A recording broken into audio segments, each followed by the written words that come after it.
Apple की तरफ से आने वाले अब तक के सबसे फ्लैगशिप स्मार्टफोन आईफोन फोल्ड के बारे में बहुत टाइम से लीक्स आ रही हैं, लेकिन अब पिक्चर और भी अधिक क्लियर होने लगी है। यह एप्पल का पहला फोल्डेबल स्मार्टफोन है जिसकी R&D पर एप्पल कई सालों से काम कर रहा था। आज की वीडियो में मैं इसी स्मार्टफोन के बारे में ट्रस्टेड सोर्स क्या कहती हैं यही बताने वाला हूँ। वीडियो के आखिरी तक आपको इस स्मार्टफोन के साथ एप्पल क्या क्या ऑफर कर सकता है यह सब कुछ पता चल जाएगा, तो बने रहिए आखिर तक। वैसे मैं हूँ नरेंद्र और आप देख रहे हैं NDC Info Plus। शुरू करते हैं इसके बिल्ड एंड डिजाइन से। वैसे रूमर्स तो ये भी है कि एप्पल एक फ्लिप डिजाइन वाले आईफोन पर भी काम कर रहा है, लेकिन उसकी लॉन्चिंग अभी 2027 के पहले नहीं हो सकती। इस साल जो फोल्डेबल स्मार्टफोन 18 Pro सीरीज के साथ सितंबर में लॉन्च हो सकती है, उसकी डिजाइन बुक की तरह फोल्ड होने वाली होगी। फॉर्म फैक्टर अन्य फोल्डेबल एंड्रॉइड स्मार्टफोन से काफी अलग हो सकती है, क्योंकि जो अन्य फोल्डेबल स्मार्टफोन होते हैं जैसे सैमसंग वगैरह के, वे थोड़े लंबे होते हैं। एप्पल वाला ये फोल्ड स्मार्टफोन उनके कंपैरिजन में थोड़ा सा छोटा होगा। इसका कारण यह है कि एप्पल चाहता है कि यह फोन अनफोल्ड होने के बाद लगभग उसी एस्पेक्ट रेशियो का हो जैसा कि आईपैड मिनी का होता है। नहीं तो बहुत सारे कंटेंट ये जो लंबे वाले एंड्रॉइड फोल्डेबल स्मार्टफोन्स होते हैं उनमें ये फिट नहीं आते। इसीलिए एस्पेक्ट रेशियो को मेंटेन करने के लिए एप्पल इसे थोड़ा सा छोटा रख सकता है। इस स्मार्टफोन का फॉर्म फैक्टर बहुत पतला होने वाला है, मतलब अनफोल्ड होने के बाद इसकी मोटाई 4.5 मिलीमीटर के आसपास रह सकती है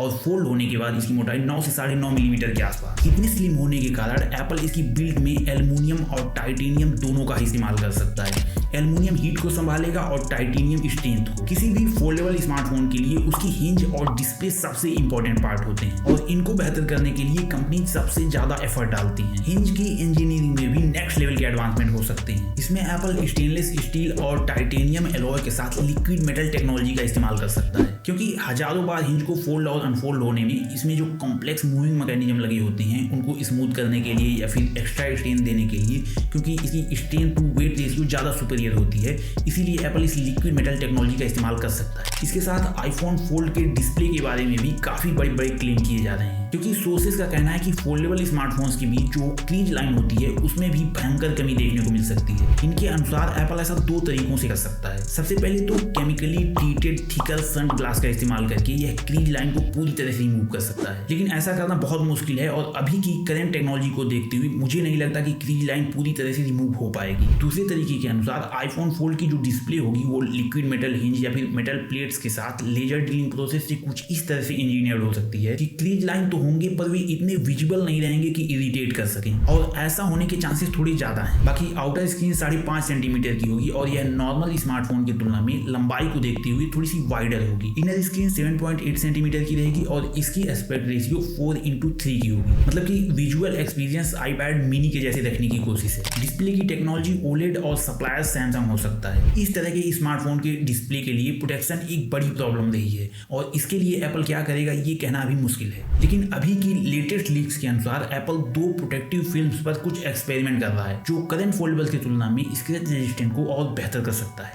वैसे फोल्डेबल स्मार्टफोन्स के लिए बैटरी भी एक बड़ी प्रॉब्लम रही है। इसमें एप्पल सिलिकॉन कार्बन वाली टेक्नोलॉजी का इस्तेमाल करेगा कि नहीं ये तो देखने वाली बात होगी, लेकिन मुझे नहीं लगता कि ये ऐसा कुछ करने वाली है। ये शायद आईफोन एयर वाली हाई डेंसिटी बैटरी सेल का इस्तेमाल कर सकते हैं, जिससे बैटरी 5000 से लेकर 5500 mAh तक की हो सकती है। यह आईफोन्स में आने वाली अब तक की सबसे बड़ी बैटरी होगी। इवन यह 17 Pro Max के 4830 mAh से भी बड़ी होगी। बाकी इसकी चार्जिंग स्पीड क्या होगी, वायरलेस चार्जिंग का क्या होगा, कूलिंग सिस्टम कैसा रहेगा, इन सब के बारे में अभी उतनी सॉलिड जानकारी नहीं है। कैमराज में इसके पीछे 2 सेंसर हो सकते हैं, 48 मेगापिक्सल का मेन सेंसर और 48 का ही अल्ट्रा वाइड। पतले डिजाइन होने के कारण इसमें टेलीफोटो लेंस के आने की उतनी उम्मीद नहीं है। इनर डिस्प्ले के लिए 24 मेगापिक्सल का कैमरा मिल सकता है और यह डिस्प्ले के अंदर ही रहेगा, मतलब कि दिखेगा नहीं, जिसे अनइंटरप्टेड विजुअल एक्सपीरियंस मिल सके। आउटर डिस्प्ले के लिए ये थोड़ा सा कंफ्यूजिंग है, क्योंकि कुछ सोर्सेज पंच होल डिजाइन में 18 मेगापिक्सल का कैमरा बता रही हैं और कुछ 24, लेकिन एक चीज सभी कहती है कि इस कैमरे के साथ फेस आईडी नहीं होगी,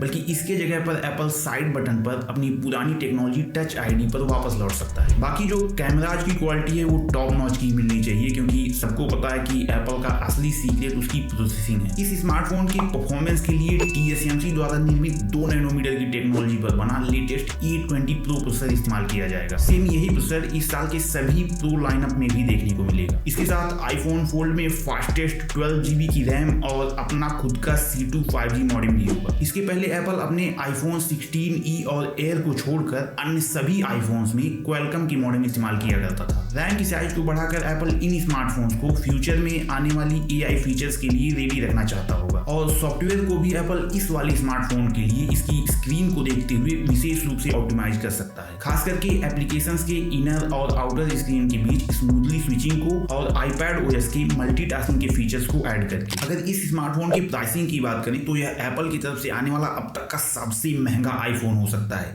यूएस में इसकी प्राइसिंग 2000 से लेकर $2500 के बीच हो सकती है और इंडिया में इसकी प्राइसिंग 2 लाख के ऊपर हो सकती है। वैसे तो इन स्मार्टफोन्स को प्रोडक्टिविटी को ध्यान में रखकर ज्यादा डिजाइन किया गया है, लेकिन इतने प्राइस में तो प्रोफेशनल वाले मैकबुक आने लगते हैं जो प्रोडक्टिविटी के लिहाज से देखा जाए तो इन स्मार्टफोन्स के कंपैरिजन में एक्सट्रीमली पावरफुल होते हैं और उनका कोई कंपैरिजन ही नहीं है। तो इस हिसाब से जो इसकी टारगेटेड ऑडियंस होगी वह अल्ट्रा प्रीमियम बायर्स की, टेक एंथुजियास्ट की या फिर अर्ली अडॉप्टर्स की होगी, क्योंकि इन स्मार्टफोन्स की जब तक प्राइसिंग या फिर ड्यूरेबिलिटी नॉर्मल या फिर लगभग नॉर्मल नहीं हो जाती तब तक ये मास मार्केट के लिए नहीं है। वैसे IDC की रिपोर्ट के अनुसार एप्पल अपने इस पहले फोल्ड स्मार्टफोन के लॉन्च से ही फोल्डेबल मार्केट का 34% कैप्चर करने का गोल रखता है, लेकिन ये तो लॉन्च के बाद ही पता चलेगा, क्योंकि जब तक ये स्मार्टफोन पूरी तरह से लॉन्च नहीं हो जाता तब तक इस तरह के लीक्स आते भी रहेंगे और इनमें से बहुत सारे बदलते भी रहेंगे, क्योंकि यह एप्पल है और यह लॉन्च के टाइम तक चौंकाने के लिए कुछ न कुछ रखता है। वैसे आपकी इस आईफोन फोल्ड के बारे में अपनी क्या राय है? क्या यह सैमसंग के फोल्डेबल्स या फिर अदर एंड्रॉइड फोल्डेबल्स को टक्कर दे पाएगा कि नहीं? कमेंट बॉक्स में जरूर बताएं। तो यही था इस वीडियो के लिए। अगर अच्छी लगी हो तो लाइक कर दें, शेयर भी कर दें, चैनल को भी सब्सक्राइब कर दें। मैं आपसे मिलता हूँ अगली वीडियो में, तब तक के लिए बाय बाय।